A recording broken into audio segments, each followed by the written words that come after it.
Olá pessoal, muito boa tarde para você que já acompanha mais um JCast aqui pelo Portal do Jota, pelo Facebook e pelo YouTube.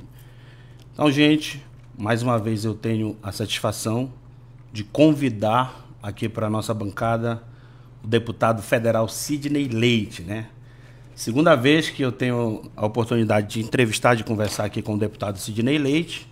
É sempre muito bom, eu me sinto sempre muito bem à vontade quando eu recebo o deputado aqui nos estúdios e também a equipe dele, né? Hoje ele veio com uma equipe maior do que da primeira vez que participou conosco.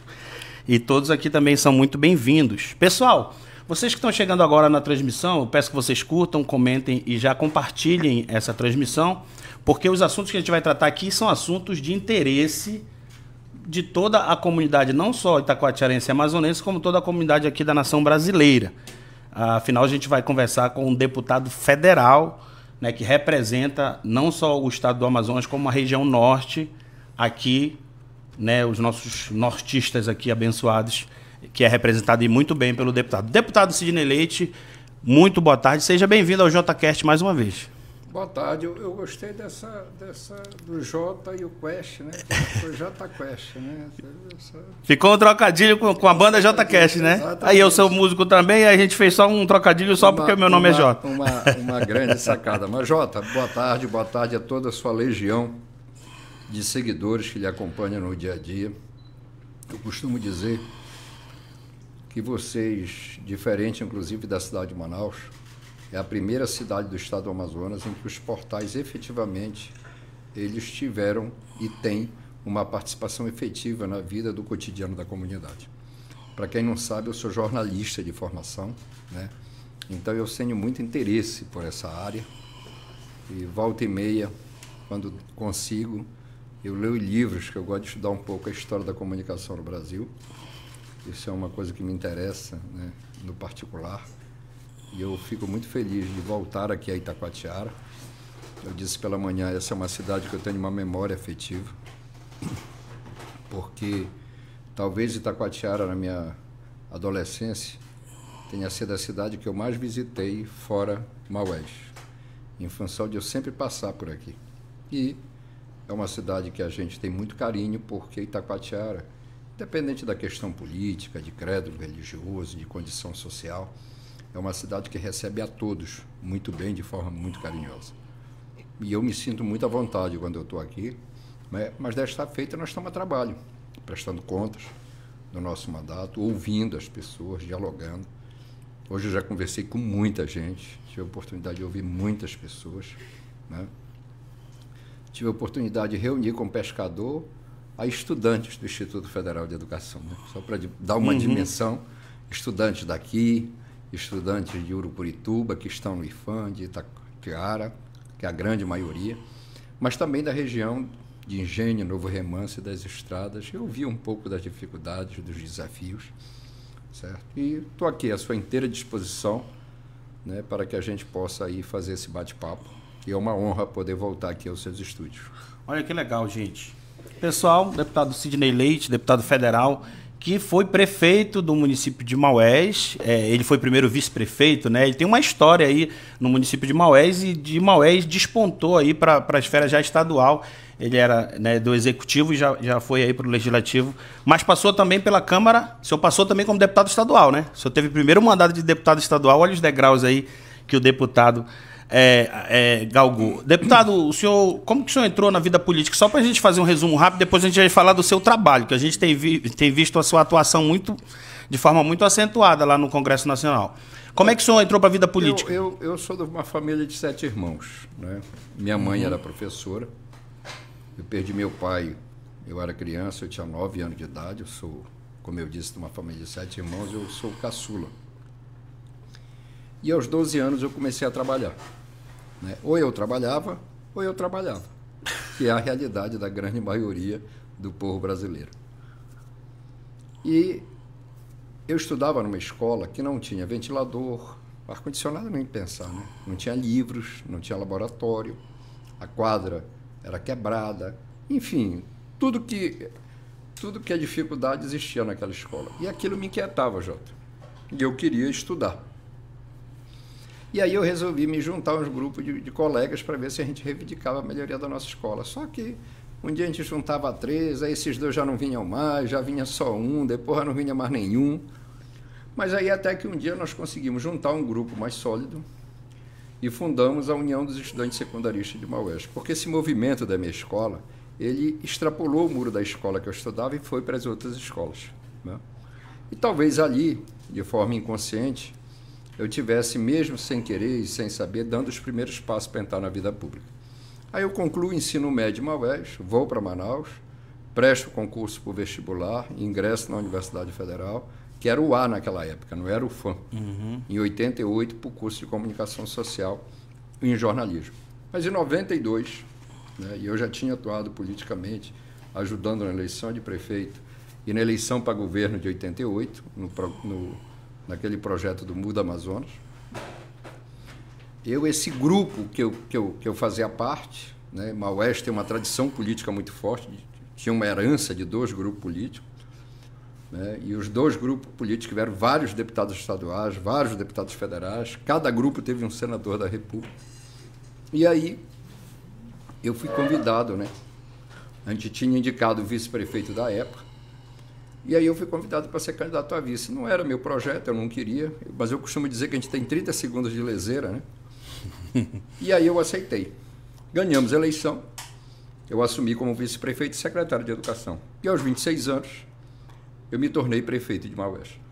Fui prefeito 3 vezes, presidi a Associação Amazonense do município por 2 vezes, né? E nesses interstícios, a convite, então, na época do governador amazonino, eu presidi.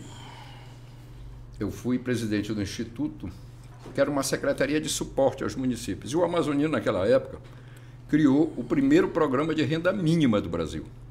O primeiro programa de renda mínima no Brasil foi instituído no Amazonas, chamado Direito à Vida. E na capital era um cartão. Só que no interior nós não tínhamos logística, rede bancária, não tinha nada disso. Nós tínhamos alguns municípios que tinham um banco. E aí, ele me pediu para montar esse programa no interior. E nós montamos um programa de distribuição de cestas básicas, uma linha de montagem na Conab, com 170 mil cestas básicas naquela época eram entregues todos os meses, em todos os municípios. E acumulei com a Secretaria de Agricultura, num programa que ele convencionou chamar de terceiro ciclo, porque nós tínhamos o ciclo da borracha, o ciclo da Zona Franca, e ele queria fazer um terceiro ciclo de desenvolvimento baseado na agropecuária, com entrega de implementos e outras variáveis e ações. E aí, né, em 2000, eu disputo a eleição para prefeito, contra ele, porque ele não queria que eu saísse do governo. Ele ficou com raiva de mim. Me elejo prefeito de Maués novamente. E em 2004 eu fui reeleito, né? Mas nessa passagem, Jota, eu construí escolas em alvenaria em todas as comunidades rurais, pavimentei 100% da cidade, coloquei água potável em 100% da cidade, coloquei rede elétrica. Aí vocês podem dizer, mas não é responsável da empresa de energia, mas ela não fazia. Só tinha energia em 48% da cidade tinha rede elétrica, o resto não tinha poste, não tinha rede. E eu fiz, mas fui mais. Eu entreguei Maués com 48% de rede de esgoto, para água servida, de banheiro, de vaso sanitário, enfim. Implementei um currículo bilíngue, botei 800 professores de uma única leva na universidade. Criei o primeiro programa de um banco municipal de microcrédito para financiar a quem quisesse empreender. Por exemplo, um estúdio como você, um mototaxista, uma panificadora, um açougue, alguém que trabalhasse com fotografia, com internet, com costura, com artesanato, certo? E aí, início de 2006, né, eu sempre fui muito inquieto.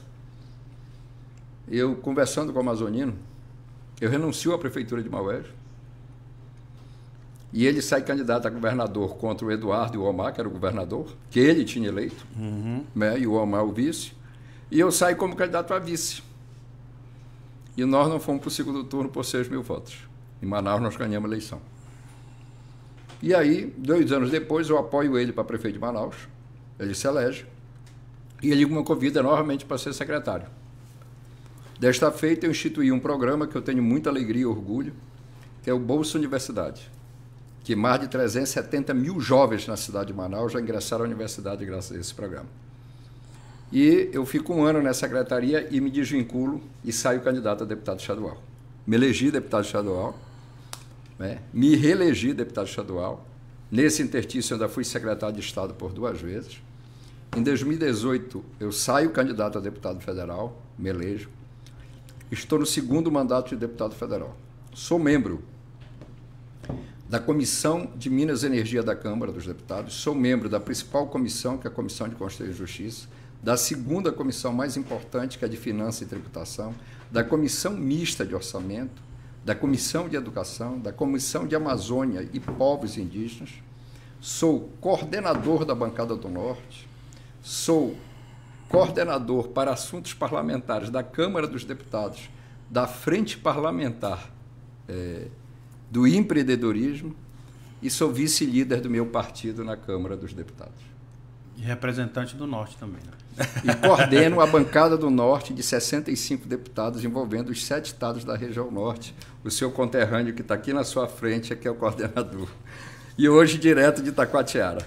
Certo. E ainda estou membro da CPMI do INSS. E a gente vai falar um pouquinho também sobre essa questão do INSS, né? Bom, tem pessoas, antes de eu passar aqui para a próxima pergunta para o deputado, tem algumas pessoas aqui já comentando. Pessoal, vocês compartilhem também, né? O Motora está dizendo assim, o Motora Cativos, o deputado Sidney Leite é um deputado que merece se reeleger, né? Ele vem atuando muito no estado do Amazonas.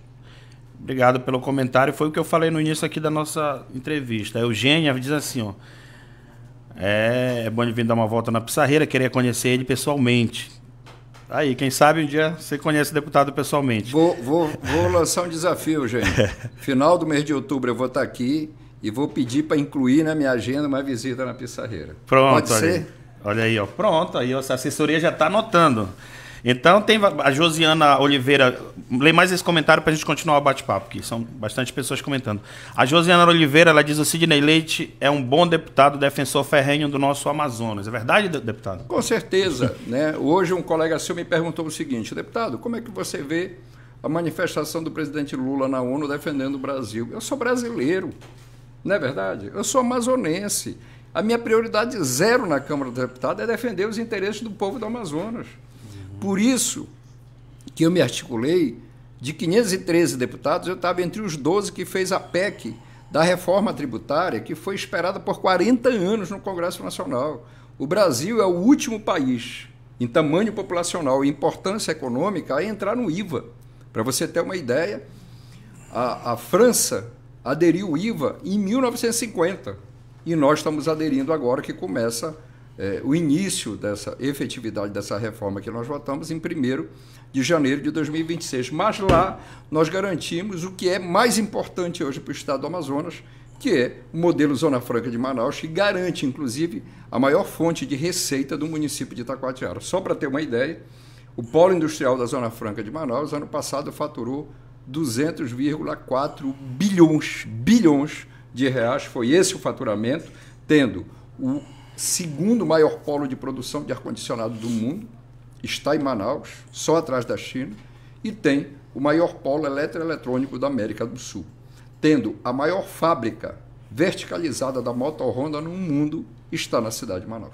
Pois eu ia fazer exatamente, já o senhor já tocou na Zona Franca, eu vi uma publicação sua, da sua luta para a questão da Zona Franca ser levada aqui do estado de Manaus, na verdade, né? Zona Franca de Manaus. Como é que foi essa sua atuação nessa... O que acontece? O modelo Zona Franca, os que criticam, né? Eles criticam porque eles não têm. E ele é um modelo tão exitoso que todo mundo quer no seu estado. Né? Só esse ano eu já relatei 8 projetos de criação de Zona Franca Brasil afora. E se criar uma Zona Franca em qualquer lugar do outro Brasil, a de Manaus acaba. Por quê? Porque eles não estão longe como nós. Não é verdade? O estado mais isolado do Brasil somos nós. Não temos uma estrada, para se ter uma ideia. Certo? Então, qualquer outra Zona Franca acabaria a Zona Franca de Manaus. E eu fui relator de 8 Zona Franca, justifiquei meu voto, e aprovei o meu voto arquivando 8 Zona Franca de Manaus e 3 áreas de livre comércio. E por que isso? Porque nós não podemos permitir isso. Aí diz assim, mas como é que tu consegue a relatoria? Ora, brigando. não dá para dormir, né? Ali é o seguinte, quem acorda cedo e chega primeiro bebe água limpa. Então, esse é o critério, né, de estar atento, trabalhando. Agora, eu sou relator de mais uma, né, que é um projeto da criação da Zona Franca da Biodiversidade na cidade de Belém, né, de uma colega que eu tenho muito carinho, a deputada Ciane Barbalho, que é mãe do governador do estado do Pará, vou até conversar com ela, né, mas nós já temos a Zona Franca da Biodiversidade, ela está na cidade de Manaus, gerando emprego, renda, desenvolvimento, e esse belo modelo que garante o desenvolvimento. Isso não quer dizer, você que me ouve nesse momento, e essa é a minha opinião, que a Zona Franca se basta para o Amazonas. Não. A Amazonas é um modelo. Nós precisamos ter outros modelos econômicos. E o que eu mais defendo é a interiorização da atividade econômica. Esse governador que está aí, ele já arrecadou 180 bilhões de reais. E ele não tem um projeto para gerar um emprego no estado do Amazonas. Em nenhum município do estado do Amazonas. E isso é vergonhoso. Você pega Itacoatiara. E essa é uma questão que, inclusive, eu já conversei com o ministro de Portos e Aeroportos, que é o ministro Silvio Costa Filho. Os municípios que têm portos, ele estará aqui segunda-feira para entregar um projeto de revitalização do Porto de Arionepé e o Porto de Envira. Os municípios que têm portos, a tecnologia é a mesma quando construíram Roma. É a mesma quando construíram as pirâmides do Egito. É no lombo da costa do Caboclo, para embarcar e desembarcar um navio, uma embarcação. Um município como Itacoatiara já tem condições de ter guindaste. E o exemplo ficou isso na última vazante, que com a ajuda do secretário especial da Receita Federal, o Robson Barreirinha, nós conseguimos fazer funcionar aqui um porto flutuante. Que o que não isolou Manaus e o Distrito Industrial foi por causa desse porto. Superterminais, né? Mas a gente poderia ter um porto aqui que nós não precisaríamos disso. Não é verdade? Os navios poderiam vir com carga de 100%, porque daqui para lá eles não podem ir com a mesma carga que eles chegam até aqui. Por conta do calado, né? Por causa do calado do rio. E isso geraria economia. Então, isso é um exemplo claro que nós temos condições de infraestrutura. Por exemplo, Itacoatiara, com esse crescimento da produção de grãos, comporta mais um porto de armazenamento e distribuição de grãos, como já foi construído um outro aqui na região do Novo Remanso. Então, são questões importantes, estratégicas, e o interior é grande parte da solução de desenvolvimento econômico do estado do Amazonas, que a gente precisa gerar oportunidade de emprego e renda para jovens, homens e mulheres. O senhor falou de quem chega primeiro bebe água limpa, né? Essa é a importância de ter um deputado articulado e com uma envergadura política, com alto conhecimento também de todo o estado do Amazonas e do Brasil, deputado? Com certeza, né? Porque isso facilita que a gente possa dialogar, né? Não sou melhor do que ninguém, mas não é um deputado de segundo mandato que chega e já de cara senta na janela do ônibus, né? A gente chega porque a gente acorda cedo, está presente em Brasília, está atuando nas comissões, está atuando no plenário da Câmara e tem a articulação política que é fundamental. A política você faz com construção, com diálogo, com conversa, com convencimento e com preparo, né? Não é na força que a gente faz isso. E mesmo vivendo um momento em que boa parte da classe política se concentra em estar brigando, Jota. Mas não é brigando em favor de você, não é brigando em favor de interesse do Brasil. É brigando por interesses políticos, como a gente vê no dia a dia na televisão. O senhor falou agora há pouco do governador. A gente tem recebido muita... O senhor, como falou, a gente trabalha no dia a dia aqui, deputado, na reportagem diárias. E nós não temos acompanhado o governador ajudando na questão principalmente da saúde do município de Itacoatiara, que a gente tem acompanhado aqui. Inclusive, eu lhe mostrei pela manhã um vídeo de uma senhora reclamando, o esposo dela precisando de um leito em Manaus, não tem leito em Manaus por conta da questão de um olhar para essa questão da saúde, principalmente. São várias áreas, a segurança pública, mas eu queria que o senhor falasse um pouco relacionado à saúde. O governador tem fechado os olhos para cá para o estado do Amazonas, ele que é o chefe do Poder Executivo Estadual? Não, eu acho que os olhos dele estão muito abertos, mas não é para o povo do Amazonas, é aberto para controlar o dinheiro. Porque veja bem o seguinte, não tem faltado dinheiro. Como eu falei ainda há pouco, o Estado, do período que ele está governador, arrecadou mais de 180 bilhões de reais. Eu disse mais cedo um exemplo, Jota, e você que nos acompanha nesse momento, o Estado do Pará tem 144 municípios. Por que eu estou citando o Estado do Pará? Porque é um estado similar ao nosso, é o estado mais parecido com o Amazonas, é o Estado do Pará, inclusive em dimensões territoriais. O Estado do Pará tem o dobro da população do Amazonas. São mais de 8 milhões de habitantes. Nós temos 4.360.000 e pouco, segundo os últimos dados do IBGE. Certo? O estado do Pará gastou menos em saúde que no Amazonas. E a saúde lá funciona e aqui está um caos. Como é que pode? Como é que justifica isso? Este governador é o primeiro governador na história recente do estado que nem inaugura um leito de hospital. Um hospital. O hospital que ele está entregando agora, e eu não tenho nada contra, é um hospital para cachorrinho, para pet. Né? E eu gosto de cachorro. Mas ele não entregou um hospital. Sabe o que ele fez? Ele ampliou a responsabilidade dos municípios, mas não repassa dinheiro para os prefeitos. Os prefeitos dependem de emendas parlamentares de deputados e senadores.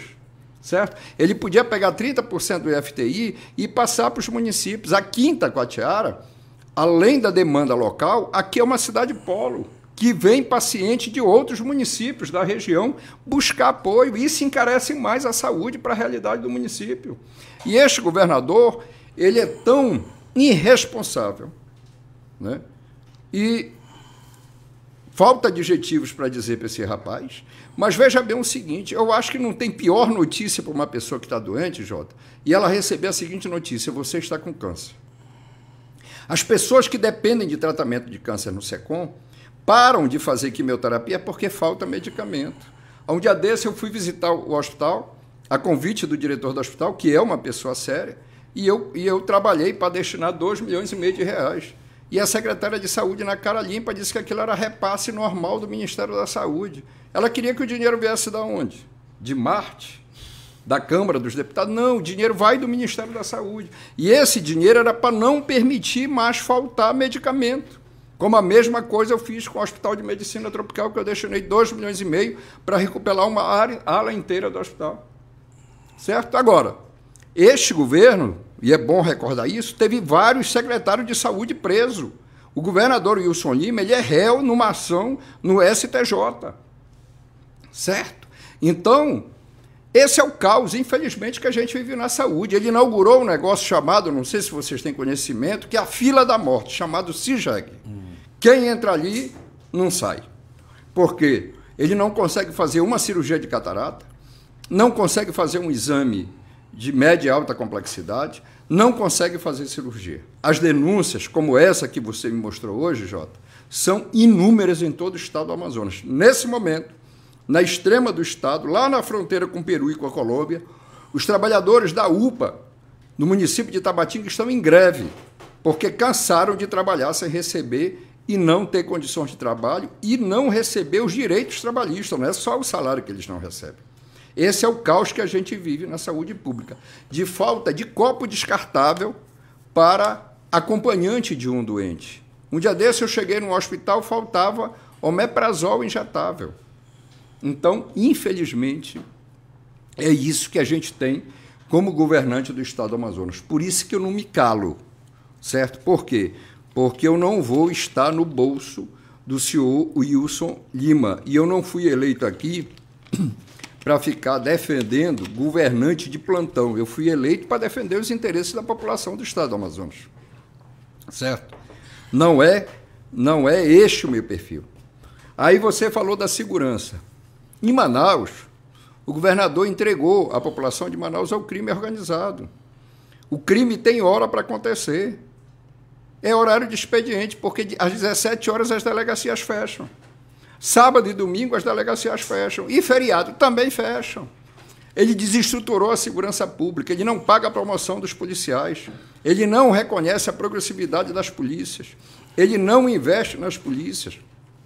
Falta de fardamento rasgado, eu acompanhei. Entendeu? Falta munição vencida, e muitos policiais vão para a rua expondo suas vidas porque não tem meios e condições de trabalho. A educação, quando o Eduardo Omar estava no governo, a educação estava em 5º lugar. Nós baixamos para o último lugar. Tem escolas que o teto está caindo. E eu vou dar um exemplo para vocês. A escola Dom Pedro II, na Avenida 7 de Setembro, em frente à Praça da Polícia, no centro de Manaus. Escola que, de certeza, ali já estudaram 2 ex-governadores que eu conheço, porque me falaram. Um foi o amazonino, o outro foi o Omar. O teto daquela escola está caindo, mas eu já visitei escola nesse estado todo, umas escolas que não têm água, escolas fechadas que o ar-condicionado não funciona, escola que não tem cozinha, escola que não tem merenda escolar e escola que, para ficar limpa, o professor tem que ajudar a limpar. Esse é o quadro da educação no estado do Amazonas. E ele não paga a database dos professores. Os professores que estão me assistindo nesse momento sabem e conhecem o que eu estou falando. Como não é estranho, não é anormal, principalmente nas turmas de ensino médio, faltar professor para inúmeras matérias na rede estadual de educação. E outra coisa, atraso do pagamento do transporte escolar dos alunos da rede Estado. Isso virou uma prática em todo o estado do Amazonas. Então, quando ele diz, antes não tinha, agora tem, é verdade. Mas não tem aquela belezura da placa que ele põe, inclusive, aqui na chegada de Itacoatiara, não. Agora, o que tem é o descaso com a saúde, é a fila da morte, é o desrespeito com a vida de homens e mulheres desse estado, é o abandono do interior do Amazonas e a falta de vergonha na cara do governador chamado Wilson Lima. Pessoal, tem comentário aqui dos nossos seguidores falando exatamente, ele tocou sobre a segurança pública. Hoje, agora de madrugada, 2h30, nós ficamos sem energia elétrica aqui. Aí, porque sem energia, os vizinhos um perguntando do outro o que era. O ladrão subiu no transformador e cortou o fio para roubar. Aqui a região ficou toda sem energia elétrica. Resumindo, liga para a polícia, vai no batalhão, aí o policial, como não tem viatura, não tem policial, ou os policiais só tem 3 policiais, mas estão descansando, não podem ir, mas na verdade não é que eles estão descansando, é que eles não têm um incentivo, não têm a gratificação, eles não têm um pingo de incentivo para ir cumprir uma ocorrência que vai preso, daqui a pouco já está solto. Então, nós precisamos fazer aí um barulho para conseguir restabelecer a nossa energia. Foram lá no batalhão e a polícia não foi. Eu não culpo não os policiais que fazem, como diz minha avó, da tripa coração para tentar atender as ocorrências aqui, mas é o governante, é secretário de segurança que não estão cumprindo com o dever deles aqui para dar uma melhor segurança pública, não só para Itacoatiara. Eu sei que em todo o estado está assim, mas a gente fala que, uma seguidora está colocando, nós somos mais de 100 mil habitantes aqui e a nossa polícia está exatamente sobre isso que ela está falando. Deputado, mas vamos falar aqui da 319. A gente está acompanhando aí o movimento da 319 e a gente viu também uma publicação que o senhor fez exatamente apoiando as obras da 319. O que o senhor tem a dizer? No governo passado, nós trabalhamos muito para conseguir a licença prévia, certo? E nós amarramos algumas condicionantes. Uma delas era ter ponto de internet em todo o trecho da extensão da BR-319. Isso está no edital de 5G. A operadora que ganhou esse leilão, ela é obrigada a disponibilizar esses pontos em tudo. Para que isso? Para contribuir para monitoramento e controle da estrada, inclusive da cobertura vegetal ao entorno da estrada, via satélite. Segundo, do Ministério do Transporte, viabilizar recursos e orçamento para o Ministério da Justiça para a construção, de uma estrutura próxima ao município de Humaitá e outra próxima ao município do Careiro, para abrigar a Polícia Rodoviária Federal, a Polícia Federal e os órgãos de fiscalização e controle ambiental, vide ICMBio, IBAMA, como também a estrutura do Estado, Polícia Militar, Polícia Civil, IPAAN e demais órgãos que entender necessário e órgãos municipais. Esse recurso já foi disponibilizado. E o ministro Renan Filho já fez um estudo de viabilidade econômica e de monitoramento e controle com o uso de tecnologia. Inclusive, vou dar um furo aqui, tá? O presidente da República está programado vir a Manaus agora em outubro e quer ir na BR-319. Espero que ele anuncie, né, a decisão do licenciamento ambiental, porque é o que falta para nós trabalhar para viabilizar os recursos e os projetos necessários para a pavimentação do trecho do meio. Trecho do meio que é o problema, né? Que é o problema. Por quê? Porque o trecho que falta fora o trecho de meio, que é 50 quilômetros aproximadamente, 20 quilômetros já estão sendo pavimentados e agora 32 quilômetros já estão sendo licitados. Então, nós já vamos garantir a pavimentação, né, desse chamado Bloco C, e isso, sem dúvida nenhuma, é um avanço muito grande para nós conseguirmos a BR-319. Agora, eu gostaria aqui, Jota, de fazer aqui uma análise o seguinte.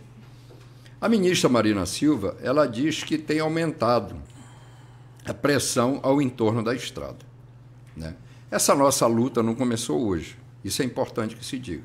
E eu pergunto para você, que está aí do outro lado da tela, É mais fácil para quem quer cometer qualquer tipo de crime, aonde tem a presença do Estado, onde não tem a presença de ninguém. Eu entendo que aonde não tem a presença de ninguém. O sul do Amazonas todo tem um vazio da presença do poder público. E não é só do governo federal, é do governo do Estado também.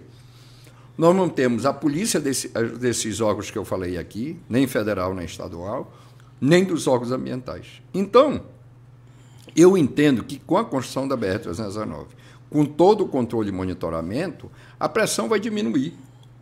Porque se você pegar lá na divisa do estado do Pará, começa com o município de Maués, aí passa para Apuí, Manicoré, aí vem o Maitá, sul de Lábrea, sul de Caunatama, sul de Pauini, Boca do Acre. Nós não temos essa infraestrutura, né? E é a pressão que tem naquela região de pessoas de fora do Amazonas e que vão querer fazer de grande desmatamento, grandes queimas, que é aquilo que a gente muitas vezes toma conhecimento pela televisão, certo? Então, essa é a nossa luta e eu entendo o inverso da ministra Marina, até porque nós estamos brigando só por uma estrada, que é a BR-319.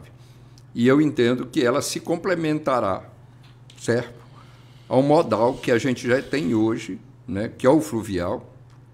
Por exemplo, o escoamento da soja vai continuar sendo feito nas barcaças, porque é mais barato e é mais viável economicamente fazê-lo dessa forma. Isso não muda, né? Mas alguns produtos e outras alternativas econômicas é óbvio que se darão. E eu gostaria aqui de fazer um registro que eu tenho acompanhado e testemunhado. 100% da bancada de Roraima está conosco, porque eles são beneficiados direto, saem do isolamento como nós. 100% da bancada do Acre, de deputados e senadores, e 100% da bancada de Rondônia, de deputados federais e senadores, também estão conosco nessa luta pela BR-319. O que eu quero dizer, nós não estamos só. Inclusive, eu estou trabalhando junto ao presidente Hugo Mota no PL que está lá, que já saiu na imprensa que esse PL vai trancar a pauta, né?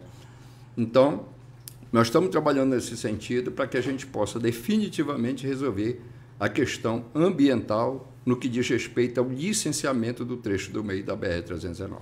Mas é importante se dizer, nós não paramos de trabalhar. E ainda nesse semestre, na Comissão de Finanças e Tributação, eu sou autor de um requerimento e nós vamos realizar uma audiência pública para mostrar a viabilidade econômica da BR-319. O pessoal não tem noção o que mudança vai trazer a BR-319 para a nossa logística, para a economia do país, a partir daqui do Amazonas. Você sai de Itacoatiara, né? Se tiver um capilézinho para botar combustível no seu carrinho, você chega a Buenos Aires. É essa a diferença, né? De Itacoatiara para o mundo. Então, isso muda muito a nossa perspectiva. Olha só, eu vou ler aqui 2 comentários e eu vou fazer mais uma pergunta e uma que está dentro do comentário também. Tem aqui o Naldo, o Aldenei falou aqui, poxa, eu apertei, ele subiu, está aqui. Ó. Boa tarde, parabéns, deputado Sidney Leite, um forte abraço, está dizendo aqui o Aldenei Benezar. E aqui tem um rapaz aqui que ele fez uma gracinha, é o Eros Cirino, está assistindo a gente. Ele disse assim, ó, Sidney Leite, manda um pix que meu gás acabou. Olha só, manda um pix. Falar em gás, ele não vai mandar pix para ti não, tá, Eros Cirino? Mas eu quero que ele fale do gás do povo, que ele tem também participação nisso aí, né deputado? Fala para gente. Com certeza. Eu entendo... O Jota fala que a gente está fazendo, que você está fazendo gracinha, mas eu sei o quanto uma carga de gás pesa no orçamento de muitas famílias no estado do Amazonas. Não é barato. Não é à toa que muitas pessoas, muitas vezes, se sujeitam a cozinhar na lenha porque não tem o dinheiro para pagar uma carga de gás. Por isso que eu sou defensor dos programas de renda mínima, como Bolsa Família. Eu votei na PEC da transição consciente, varamos madrugada, porque eu sabia que o Bolsa Família turbinado ia ajudar muitas famílias em todo o estado do Amazonas. Só para você ter uma ideia, aqui em Itacoatiara são aproximadamente 17 mil famílias que estão no Bolsa Família. Então, um volume muito grande de pessoas que dependem só desse programa. Eu não estou falando aqui do BPC, eu não estou falando do Pé de Meia e de tantos outros programas como os programas da Previdência Social. Mas o que será esse gás do povo? Esse gás do povo, todas as famílias que estão no Cade Único atualizado, que estão no Bolsa Família, terão direito à sua carga de gás. Né? Você tem aí uma quantidade de recarga de carga mediante o número de membros da sua família. E no estado do Amazonas, nós temos aí quase em torno de 550 mil famílias serão atendidas com esse programa aqui no nosso estado. Diferente do Vale Gás, aí você terá direito a 100% da carga de gás. Esse programa começa a acontecer agora em novembro e ele tem a previsão de estar 100% concluído no março do ano que vem. Mas eu quero também falar de uma outra coisa que com certeza é Erickson, né? É, Eros. Eros. Olha aí. É nome de Deus grego, hein? E eu não vou nem me aprofundar. Ele é influência. O Eros é influência digital. É?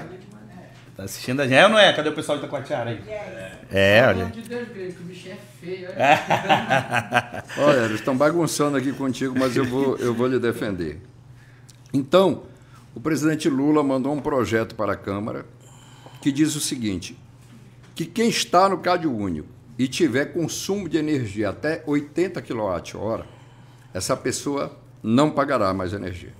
Esse projeto já foi aprovado na Câmara e no Senado, já está para a sanção presidencial do presidente Lula e logo, logo estará em funcionamento. E quem estiver no Cade Único e consumir um pouco mais dos 80 kWh, consumir 50% mais, até 120 kWh, terá um bom rebate na conta de luz.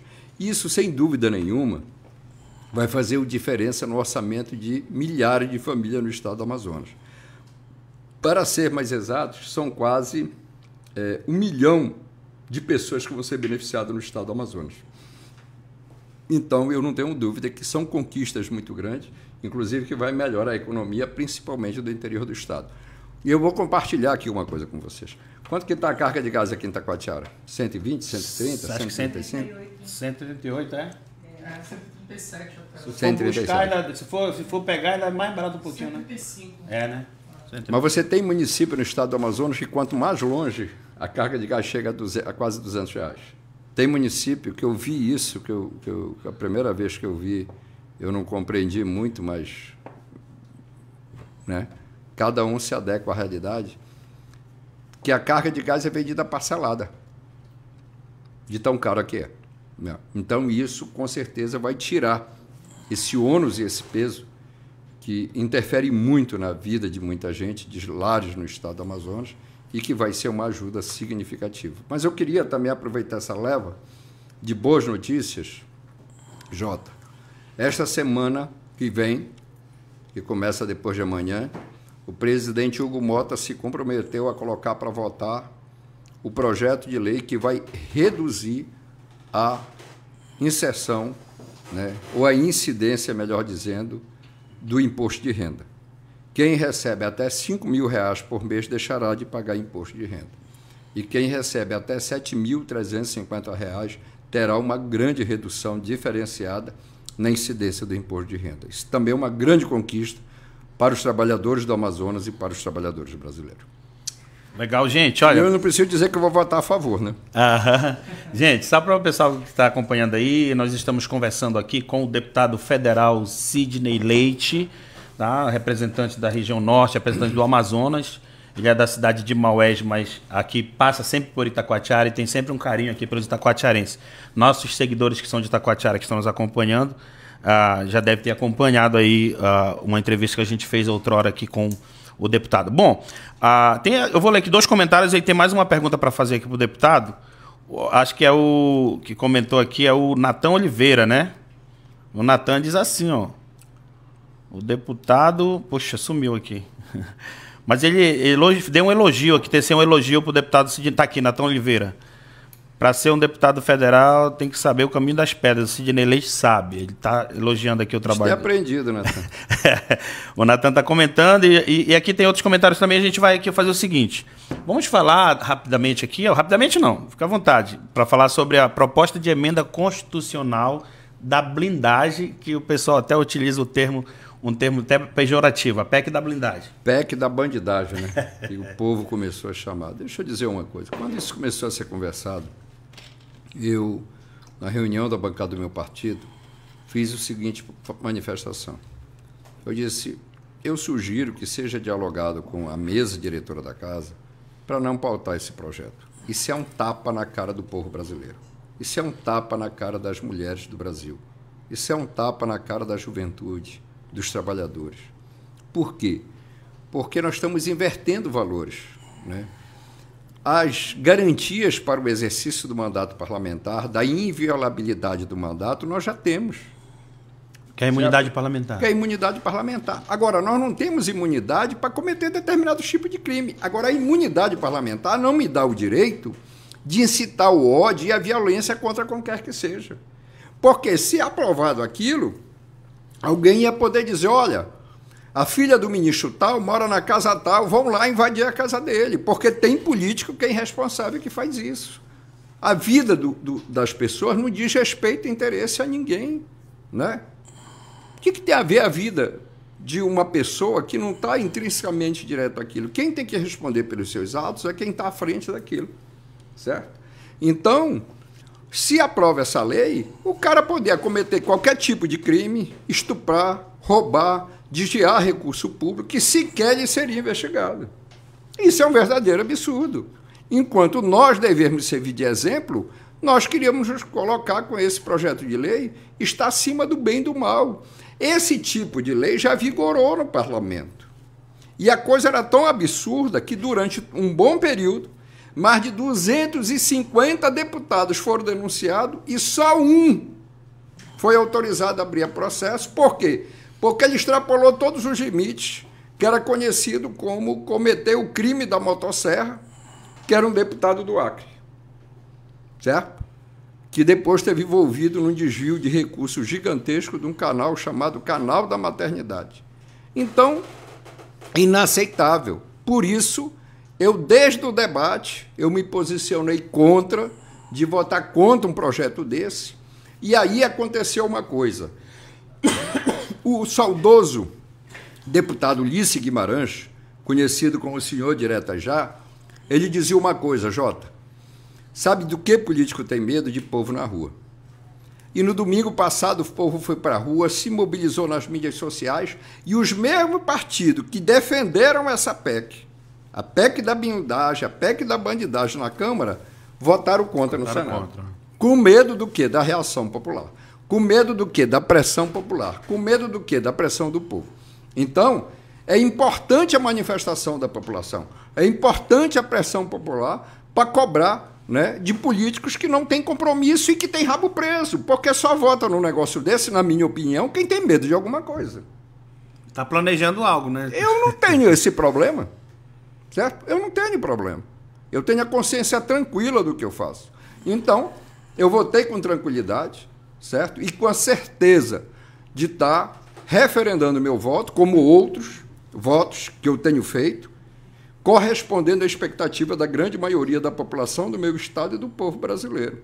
Então, Jota, eu não tive dúvida nenhuma em votar não naquele projeto, no primeiro e no segundo turno, e tudo que estava ali junto, né, que foi votado algumas outras questões no outro dia, e eu votei 100% contra.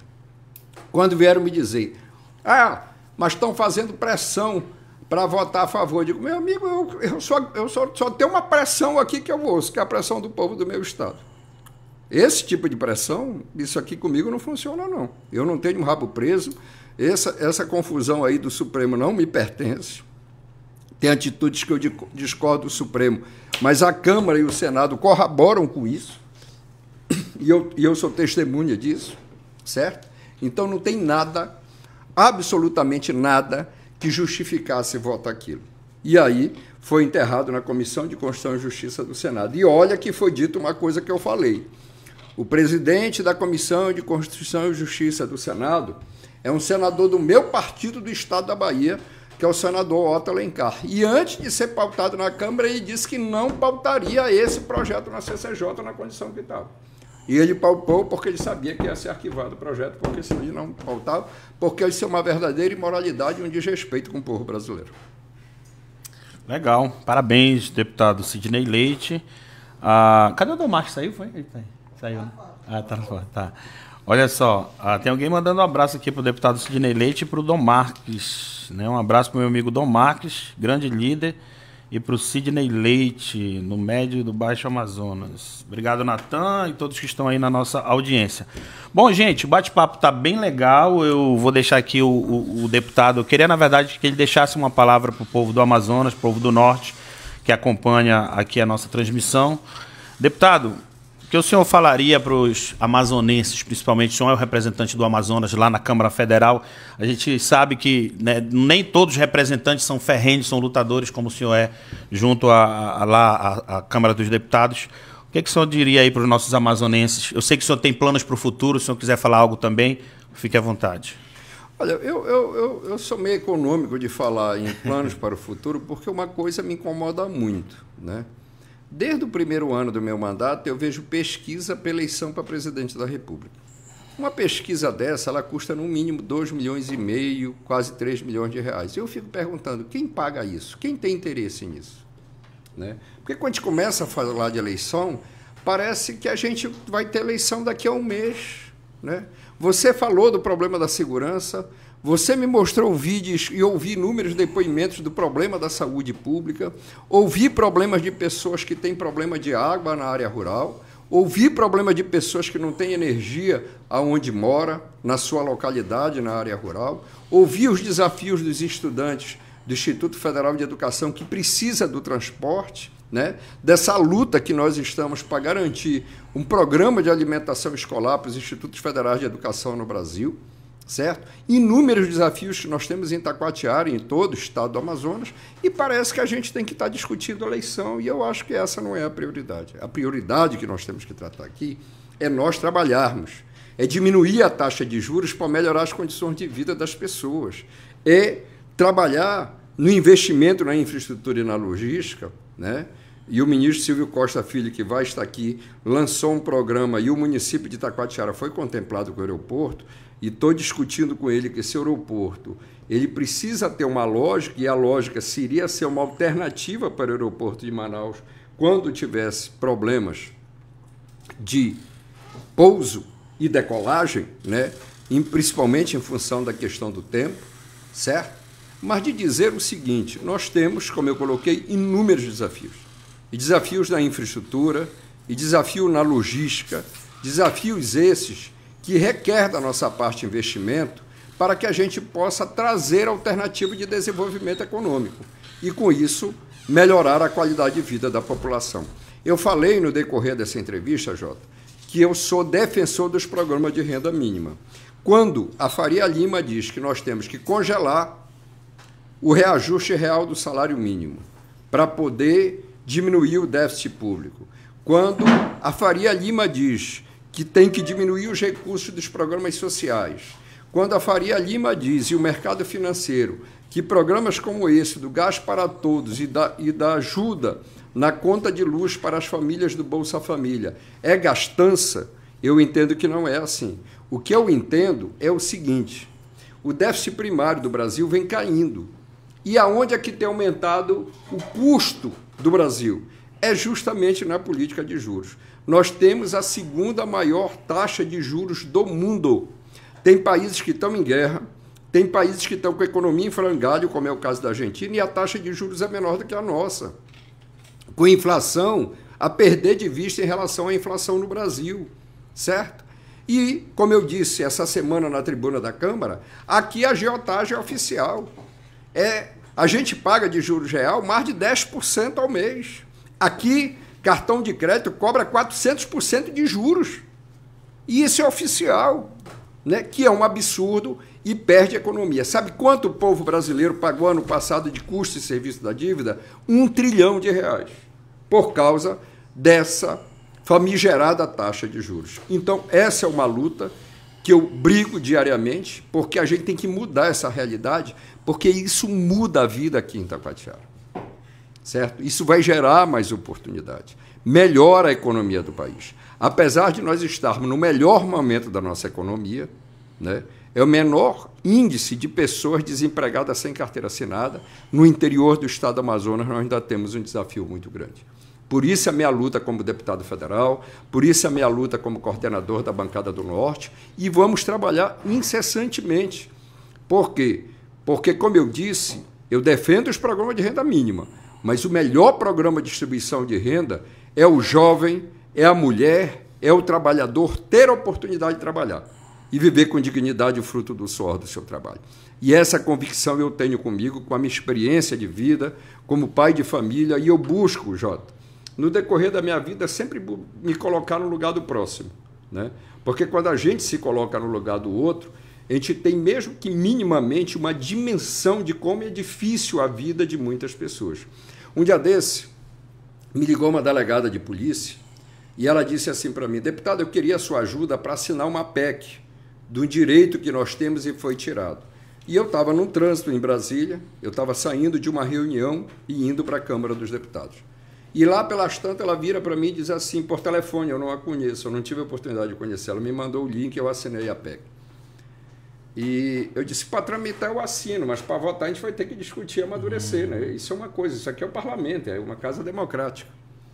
E ela disse assim para mim, numa do momento da sua fala, ela virou e disse, deputado, eu vou lhe dizer uma coisa, o senhor não tem noção do como nós somos injustiçados. Aí eu pedi licença a ela e disse, meu amor, deixa eu lhe dizer uma coisa. Eu e você, nós não somos injustiçados. Eu estou entre mais de 200 milhões de brasileiros, eu tenho a honra de estar entre 513 que representa a sua gente e o seu povo. E que ganha muito bem. Porque quem paga meu salário não é a Câmara dos Deputados. Quem paga meu salário é o trabalhador, é o povo de Itacoatiara, é o povo do Amazonas. Que paga o meu salário e o do governador. Que paga o salário de todos os políticos. Então, nós não temos do que estar reclamando. E nós não estamos sendo injustiçados. Muito pelo contrário. Nós estamos num momento que a gente deve muito para a sociedade e trabalhar dobrado. E assim, Jota, eu agradeço essa oportunidade, encerro minha fala, né, mas fico claro aqui para mim que a gente precisa unir esforços para gerar oportunidade para as pessoas. Eu costumo dizer o seguinte, eu sou temente a Deus e acredito em Deus, mas o Deus que eu acredito, ele não quer ver ninguém desabrigado, ninguém passando fome, ninguém passando necessidade. O Deus que eu acredito é o Deus do amor. Ele quer ver a gente feliz. E a política, ela é inexorável nisso, ela é inevitável nisso. Certo? Agora, nem todo político é igual, nem os dedos da mão da gente são igual. E na vida, nada a gente faz só. Nem filho a gente faz sozinho. Nem o homem, nem a mulher. Então, é preciso ter essa convergência. E volto a insistir. Nós precisamos gerar desenvolvimento no interior do Estado, nós precisamos gerar oportunidade de renda, nós precisamos garantir que as pessoas possam viver com dignidade e possam ter oportunidade de trabalhar. Eu não tenho dúvida que aqui em Itacoatiara tem centenas de milhares de jovens que concluíram sua formação na Universidade Federal do Estado do Amazonas, na Universidade Estadual do Amazonas, que concluíram seus estudos, que têm um diploma, está apto, pronto a querer exercer sua profissão.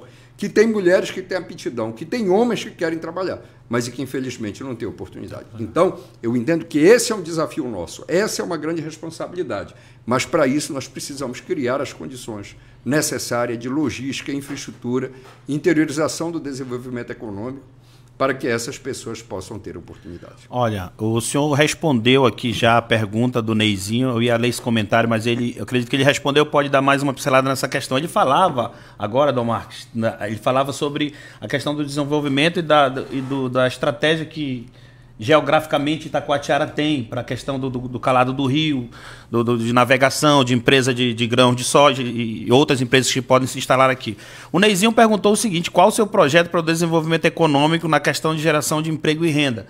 Ele estava falando exatamente sobre isso, né, deputado? Aqui é um município estratégico, está na Foz do Madeira, com a confluência aqui do rio Amazonas, mas não só isso, né? Fora a questão portuária e a questão logística, nós temos aqui o potencial turístico pelas belezas naturais, pela região dos lagos de Itacoatiara. O Amazonas todos, em quase sua totalidade, tem um potencial muito grande para o turismo de pesca. Independente, a revelia do poder público, vem gente do mundo todo pescar no Amazonas, né?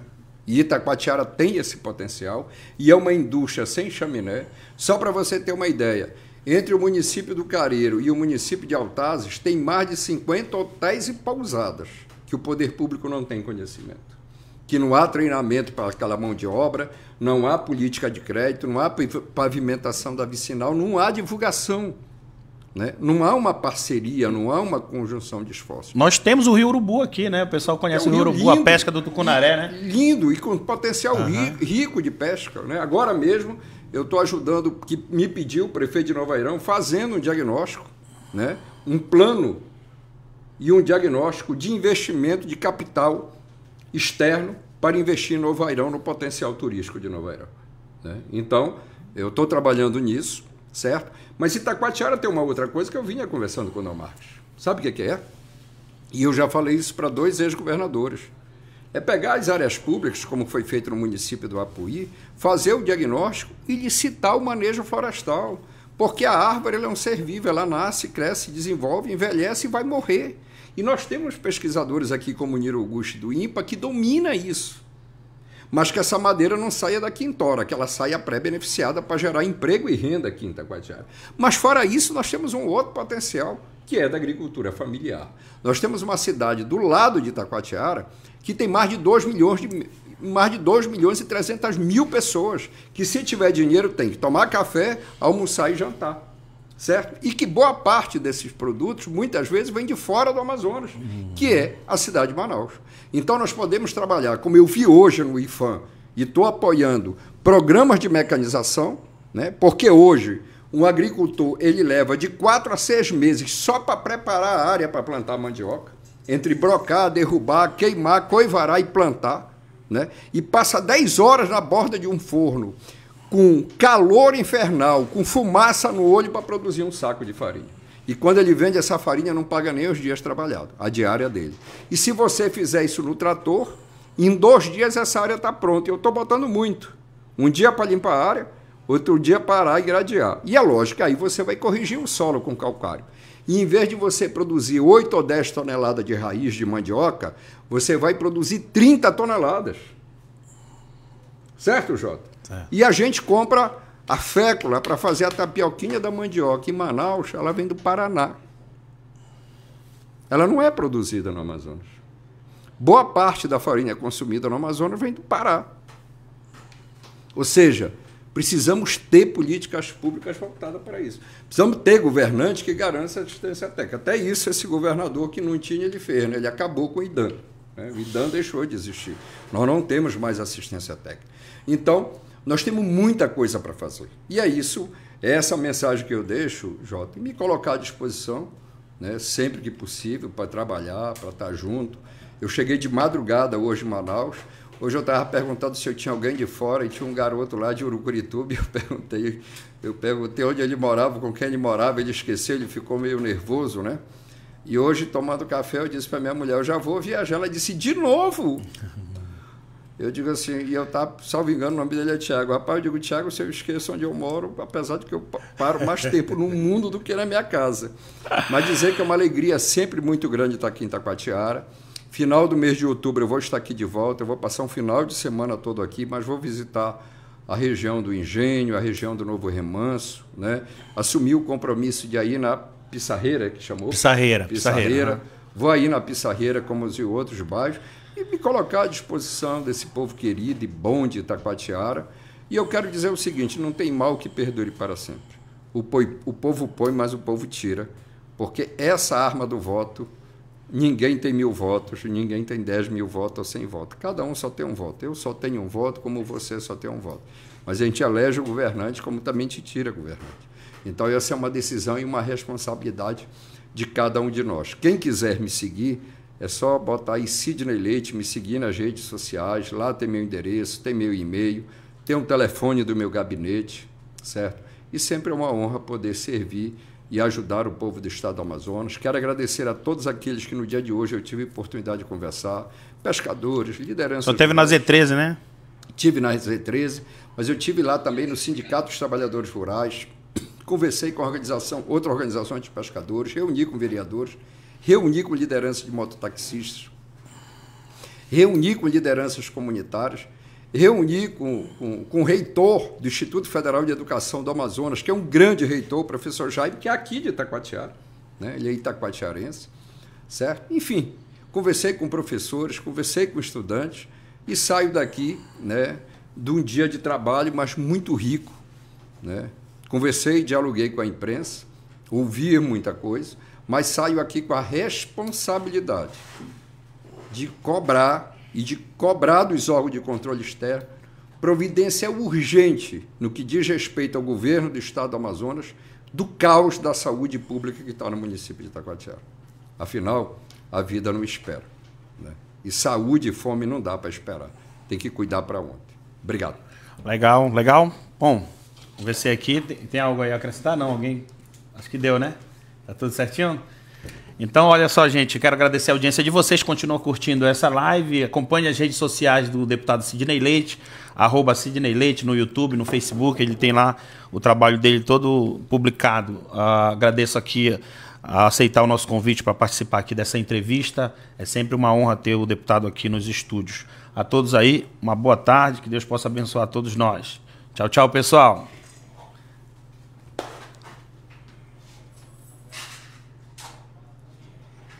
Lá em cima, no cantinho em cima. Isso.